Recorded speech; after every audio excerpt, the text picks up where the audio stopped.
Hi Gemini, here is a general look at your solar chart for the whole of 2014, and this is in brief, of course, in some ways, but in other ways I get a little bit more detailed. But if you want to know the exact Mercury retrograde times or how the solar eclipses might be affecting your sign, then have a look at my website.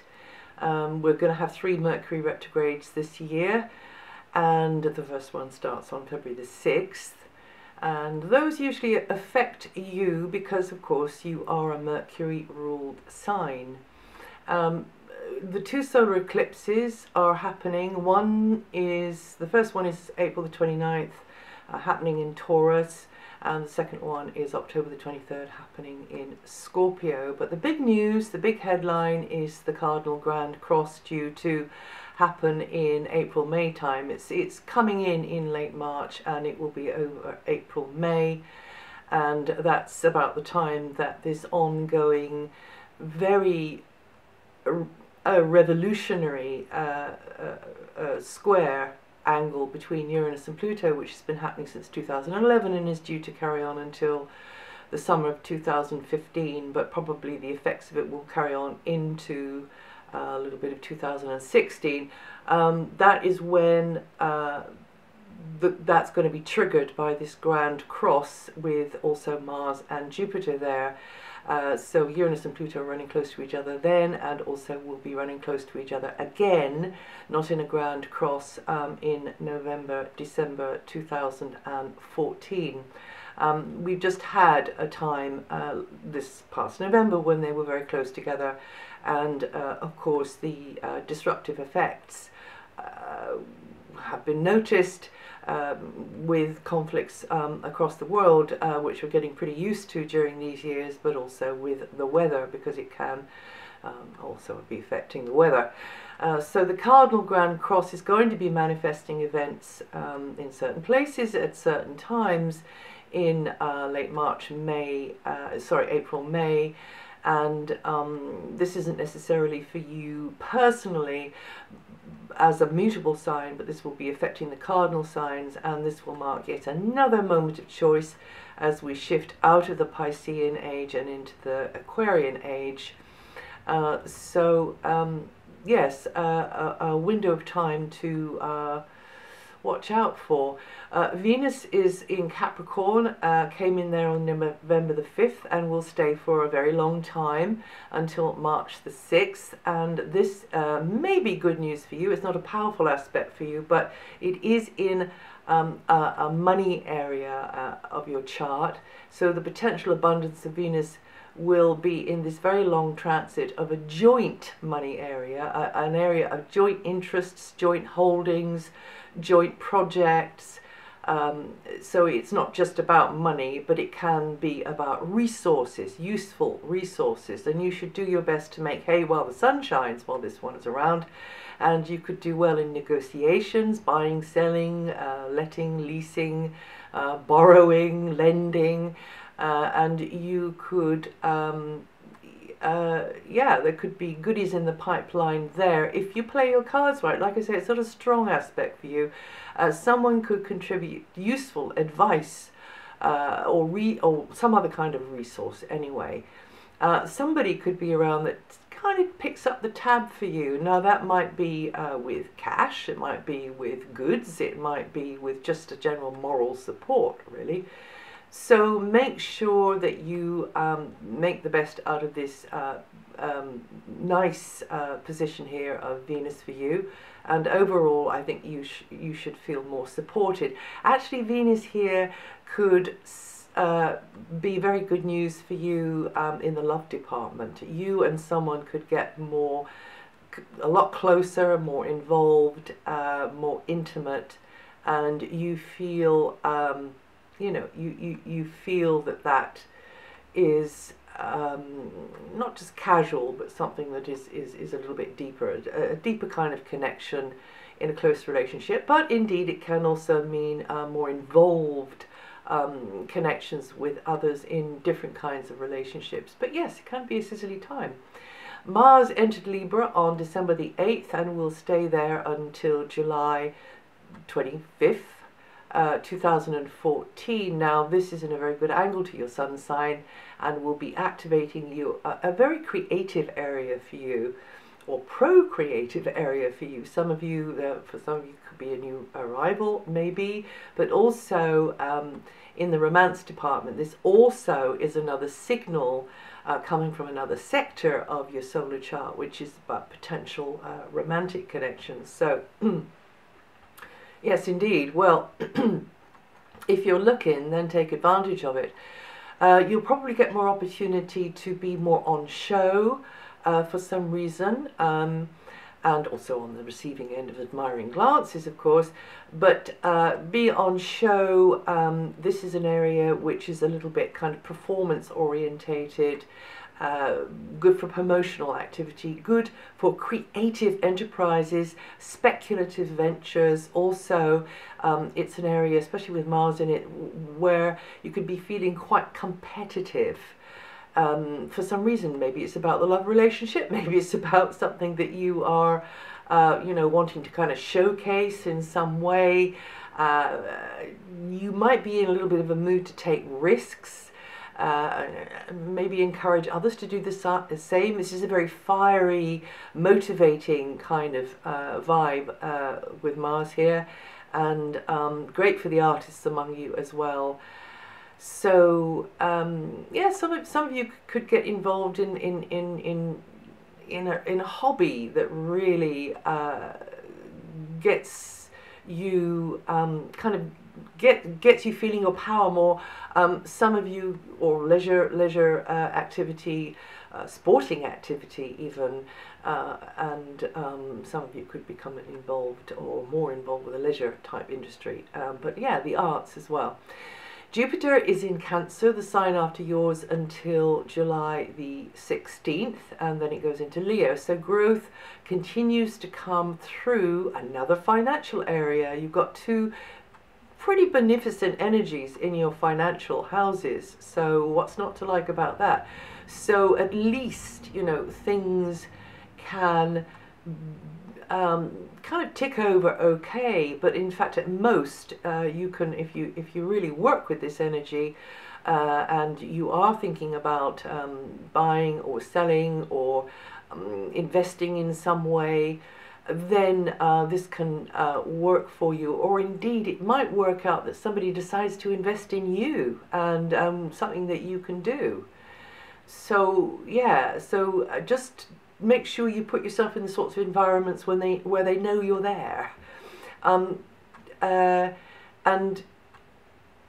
just take advantage of Jupiter here to underpin whatever might help you to expand materially. So maybe you're signing up for a course, you know, or maybe you're teaching one, but just materially, physically, into new areas, and it could result in more marketable skills, fuller piggy bank, desirable resource of some kind, whether it's a big property or it's a small piece of kit.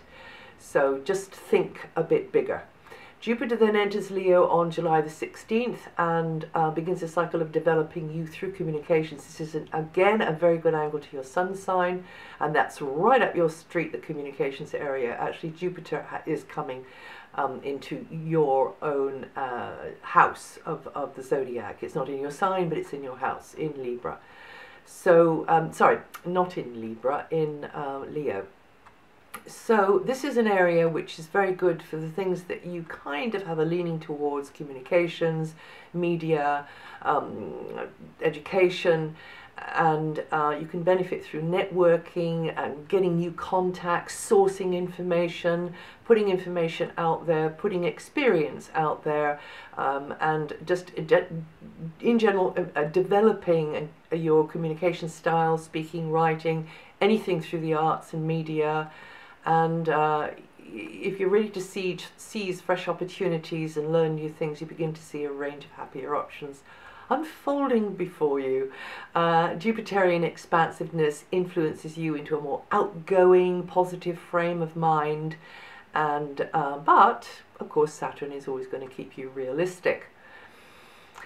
There could be more useful contacts, more coming and going within a locality, social life. Your socializing could become a kind of busy hub of mental activity, a kind of learning resource, a teaching resource for you. And you could be, you know, even learning a new language in some sort of a way, and rubbing shoulders with people whose backgrounds or mindset or culture is very different to your own. Some of you could actually be maybe traveling more. And this is a good period for connecting with creative thinking and expressing yourself more freely through whatever the medium of choice is, and maybe even channeling thoughts and intuitions from like a higher level. All the natives of the sign of Gemini are going to be feeling this beneficial influence from Jupiter over 2014, either through Cancer or Leo. Saturn is still in Scorpio until Christmas Eve 2014, when it comes out of there and goes into your opposite sign, Sagittarius. So for you, Gemini, this is manifesting as maybe a tougher work schedule, or maybe the need to set yourself, you know, a schedule or a timetable that you have to keep to. And for others, it may be about health and fitness. That might be your own, that might be an others. This is very much a service-orientated area, so you being called upon more for your support, your skill, your ability to put your own agenda or desires on one side. And this is coming from this area for you, but also it's coming from another area where Neptune is. So generally, it just means harder work and service to others on a regular sort of basis. But you can, with Saturn here, slowly build a new work structure, find the right co-worker or employer, but you'll have to work at it, and you'll have to take disappointments or obstacles on the way to getting there on the chin, because that's the way Saturn operates. She's a stress tester. She comes along and knocks us on the head with her little silver hammer just to see if we can take it. So there will be hindrances in this area here, but if you are, you know, kind of consistent and don't take your eye off the ball, and I know that doesn't come naturally to you because you've got so many fingers and so many pies, but just keep plugging away there at getting the things set up in the way you want, with the people that you want, you know, in the area that you want to be working in, or if it's to do with health. And even though you might feel annoyed or frustrated because something isn't up to the standard that you'd hoped for, you've just got to overcome that, over that hurdle, and just carry on running. It's a great time for learning new skills, putting new skills to your bow, and really with Saturn here you can get solid results.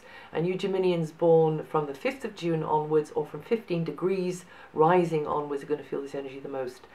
Uranus is in a very positive angle to your sign and will happily be transiting its own house until 2019. It's a very sociable area related to collaborations, group gatherings, group interests, the collective mind. So very much connected to the internet, of course, but it's likely you'd be hanging out with a different class of people. Now, I know you like to move in and out of different social situations, so maybe some previous associations or friendships or groups that you were liaised with will kind of go by the board, because Uranus is a very changeable energy, and you can be quite changeable yourself, Gemini. But fresh, even groundbreaking influences may inspire you to think along very unusual new lines.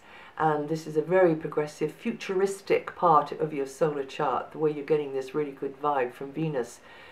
Could put you on the leading edge in some way, you know, some way of thinking or some system of thinking.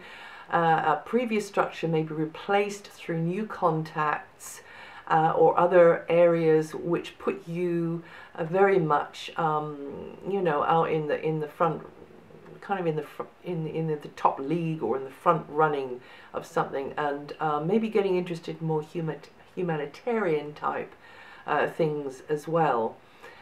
But it's not going to be boring where Uranus is. It's a very interesting environment, might be a bit changeable, but it will accelerate the speed at which things start to happen, kind of in short bursts. That's the way Uranus works, and it will particularly be felt by you Geminians born from the 29th of May to the 7th of June, or with between 8 to 17 degrees rising over 2014.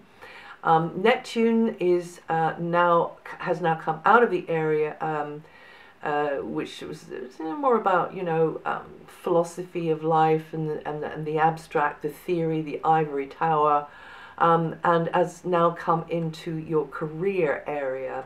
So in some ways you've got to get used to laying aside your own desires. Neptune is very service orientated, so be a bit more selfless in what you want to be doing across the wider stage, because Neptune loves to serve others, promote for the good of some higher meaning, ideal, or the common good in some way.